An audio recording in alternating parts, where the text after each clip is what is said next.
Have you ever found yourself sitting quietly on your porch in the late afternoon, watching the sunlight gently filter through the branches, and wondered, why do I still feel empty, even when life seems to be okay? There are days when you smile and nod, telling everyone, I'm fine, but when night falls, you lie there in the dark, staring at the ceiling, feeling a vague sadness pressing against your chest. Nameless, heavy, and real. Have you ever felt that way? We walk through so many seasons of our lives, carrying responsibilities, relationships, losses, and unfulfilled expectations. We learn to be strong, to stay positive, to let go of the things that hurt us so we can keep moving forward. We tell ourselves, that's in the past, I don't need to think about it anymore.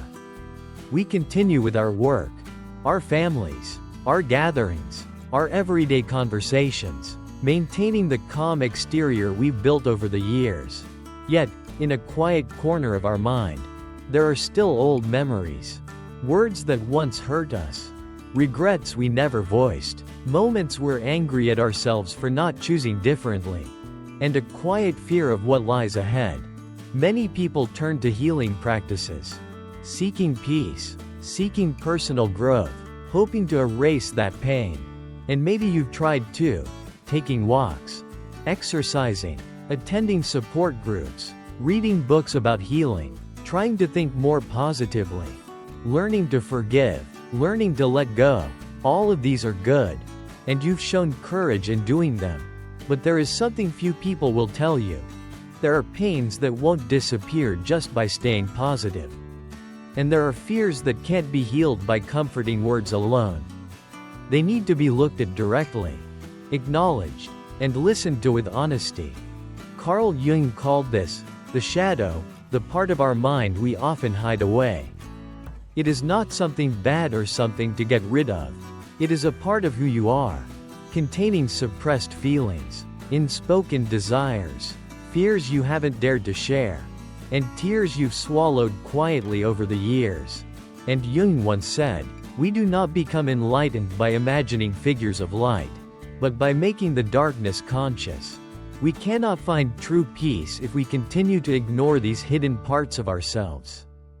I once spoke with a 62-year-old man, a man whose life was the picture of strength, a father, a husband, a grandfather, always working hard, always enduring to keep his family together. But he confessed that after retiring, when the house grew quiet, when the busyness of life fell away, he began to feel a sadness he couldn't quite define. He remembered moments when he lashed out in anger at his son without reason. Words he never had the chance to say to his wife before she passed. Dreams he once held but never dared to pursue because he was afraid to fail.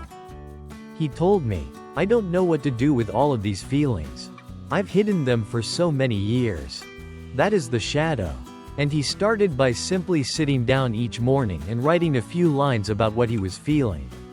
No judgment, no need to fix it right away. Just noticing, just naming the emotions. This was the first step of shadow work, a way to truly face ourselves, to truly understand, and to truly heal. You don't need to go far to begin this journey. You can start right now. At any age, ask yourself honestly, what is hurting inside me that I haven't allowed myself to admit? It might be a past relationship that still leaves you with regret. It might be a youthful dream you left behind. It might be a fear of not being loved or recognized. It might be the loneliness you feel even when you're surrounded by family. Allow yourself to write these feelings down, or share them with someone you trust. Allow yourself to cry if needed, to sigh if needed, and most importantly, to feel, without rushing to silence those feelings. Shadow work is not an easy process, it requires courage. But you are not alone in this journey. Each of us has our own shadows. And when you dare to face them, you open the door to inner freedom, to a peace that no longer depends on hiding or suppressing your imperfections.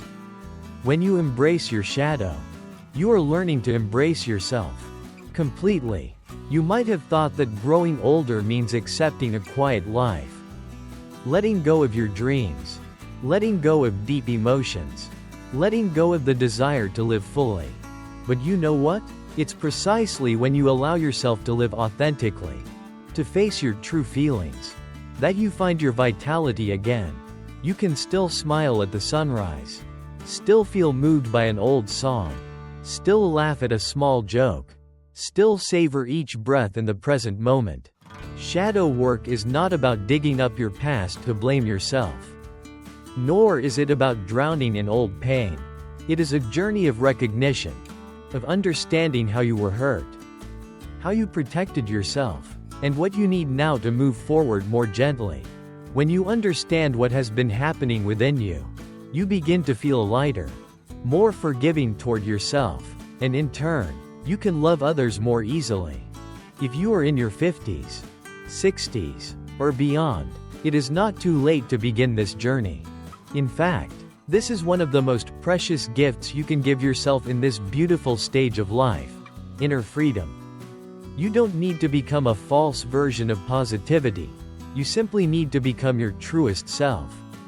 With the lines on your face, with the stories etched in your heart, with the lessons you've lived through, with your regrets, your pain, and your hopes. These are what make you whole, alive, and deeply human. Give yourself patience. Begin with small questions each day. What am I feeling today? What do I need today? What am I avoiding today? And if you feel ready, write down your answers, or sit quietly for a few minutes to listen to yourself. You may be surprised by the things you've forgotten inside. You are not alone in this journey. We are all learning to return to ourselves, learning to live authentically, and to heal, one small step at a time. And if you find that this message speaks to you, please feel free to leave a comment sharing your feelings, or a question you are pondering. We will walk this path together, slowly, patiently, and sincerely. You do not need to be perfect to be worthy of love and peace. You only need to be yourself, exactly where you are, with the small courage it takes each day to live a little more honestly. And if you feel you need a space to continue exploring this journey of healing and self-understanding, you can subscribe to Conscious Path, so we can walk this journey together, learning more deeply about shadow work, about true healing from within, about living fully, meaningfully, and peacefully in each day we have left. Because you deserve a life that is whole. You deserve to be loved. And you deserve to live authentically.